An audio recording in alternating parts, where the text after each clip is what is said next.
Hello, ഇന്ന് കുറച്ച് ചെമ്മീൻ കിട്ടിയിട്ടുണ്ട്. അത് തീയൽ വെക്കാൻ പോവുകയാണ്. ആവശ്യത്തിന് തേങ്ങ എടുത്ത് അത് ചുവന്നുള്ളിയും കറിവേപ്പിലയും ഇട്ട് നന്നായി മൂപ്പിച്ചെടുക്കുക. ചുവന്നുള്ളിയും കറിവേപ്പിലയും ഇടുമ്പോൾ നല്ല മണവും രുചിയുമാണ്. പിന്നീട് അതിൽ മഞ്ഞൾപ്പൊടി, മുളക് പൊടി, മല്ലിപ്പൊടി, പെരിഞ്ജീരകപ്പൊടി എന്നിവ ചേർക്കുക. ചിക്കൻ മസാലയൊന്നും വാരിയിടല്ല കേട്ടോ.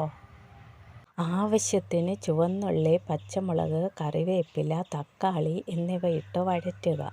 ഞാനൊരു ചെറിയ ഉരുളൻകിഴങ്ങ് കൂടി എടുത്തിട്ടുണ്ട്. ഇവിടെ അത് എല്ലാവർക്കും ഇഷ്ടമാണ്. അതിൽ ചെമ്മീനും കൂടി ഇട്ട് നന്നായി വഴറ്റിയെടുക്കുക.